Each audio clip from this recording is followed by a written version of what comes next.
Hi guys! Today's video ay magluluto pa ako ng enoki mushroom wrapped with pork slice meat. So meron tayo ditong pork slice. Ready na po yan, nabibili naman sa mga supermarket. Na-slice na po. So, yung manipis siya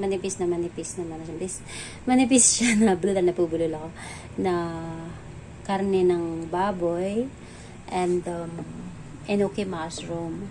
Ito, 2 pack po yan. Tapos, nalinis ko na po yan. Tapos, pinatuyo ko siya. Kasi, di ba pag hinugasan mo kasi yan, matubig. Pinapatuyo ko po muna siya ng tissue. So, dapat guys, yung ito, budburan muna siya ng paminta, asin, tapos konting flour. Kaya lang ngayon, bawal muna yung mga kasama ko kumain ng maalat or spicy, kaya simplehan lang muna natin yung luto today. Then mamaya gagawa na lang po ako ng sauce na pampalasa na oyster sauce. Tapos igisa ko na lang po sa kunting bawang. So let's begin. Nais kapiling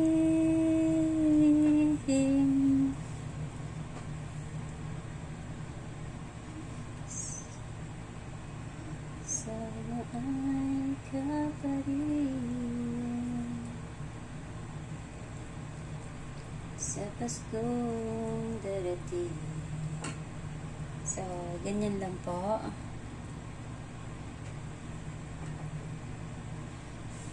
Okay.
Sana'y di magbabago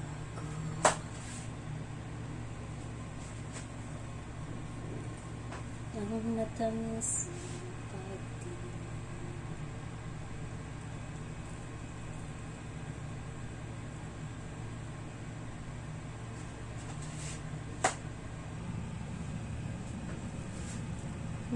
Kay kapiling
So, ayan na guys, yung mga nagawa natin.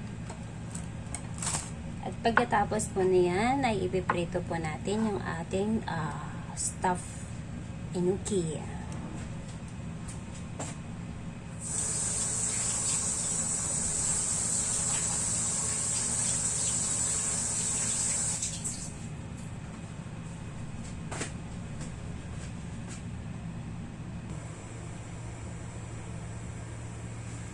Sana ay ikaw pa rin. Kunti lang po yung oil natin guys. Hindi naman kailangan maraming mantika kapag nagpiprito. Depende naman kung gusto nyo ng deep fry. Dito kasi kadalasan kunti-kunti lang ang oil eh.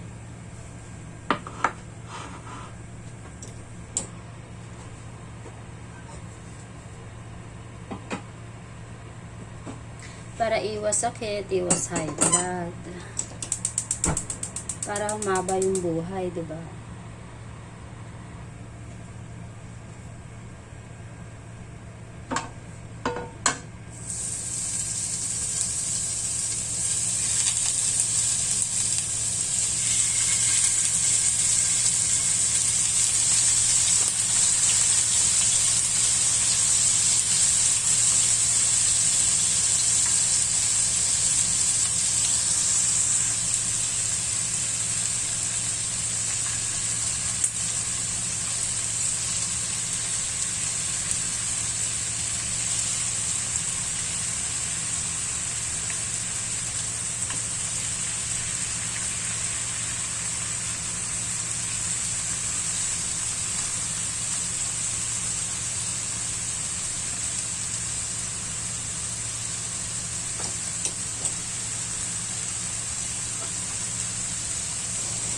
At habang nagpiprito tayo guys, gawa naman tayo ng kanyang seasoning, no? Kasi wala siyang lasa din kanina, diba?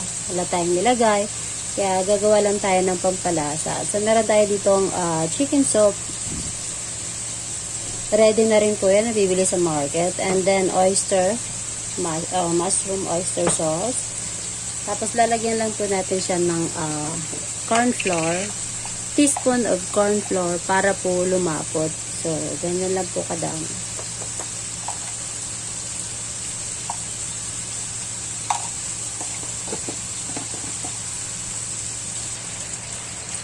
So, yan yung ating sauce, guys. At, dagdagan lang natin. Pag gumamit po tayo ng oyster sauce, sa amin kasi nilalagyan namin ng sugar. So, konting sugar. At kunting asin. Asin po para pampalasa na.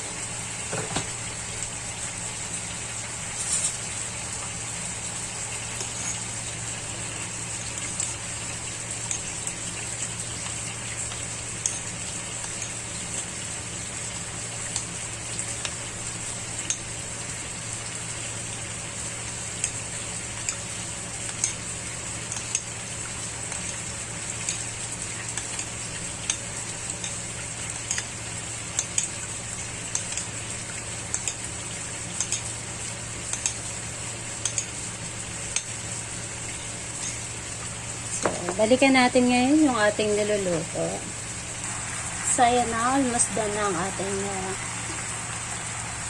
enoki mushroom. Pagkatapos nyo guys, tatanggalin lang natin. Tapos magprito tayo ng bawang. So, since luto na guys, ilipat lang natin siya sa plato para makapag-isa po tayo ng bawang.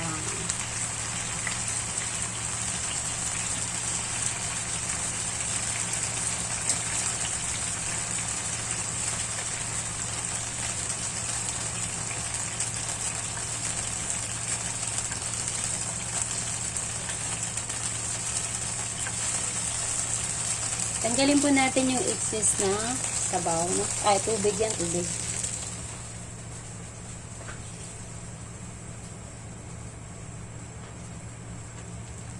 Huwag na po tayo magdagdag ng mantika since may katas pa naman yan ng mantika. Nga pala guys, ako, reding bawang na yung ginagamit ko. Binibili ko na lang sa supermarket. Para madali na. Gisa ko lang yung bawang guys.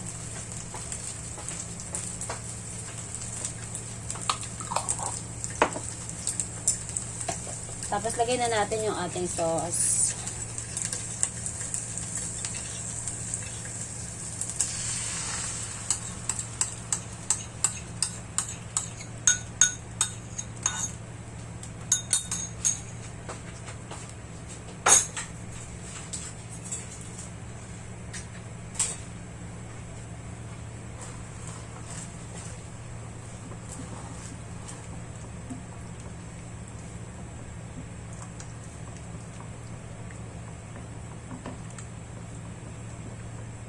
So, ayan, nabilis lumapot guys, diba?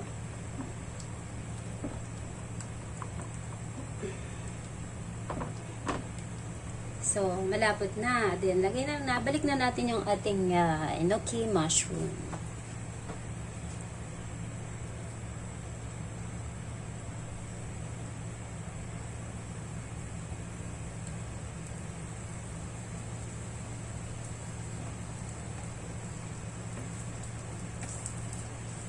Lumiit na siya eh. Kanina laki-laki. Lumiit siya nang naprito.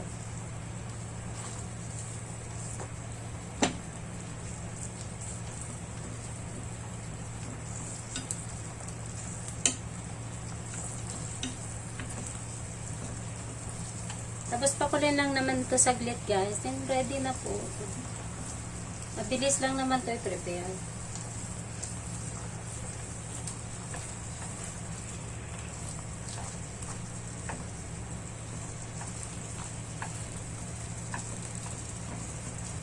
Binabaliktad ko kasi para yung ano niya, ibabaw niya may lasa din.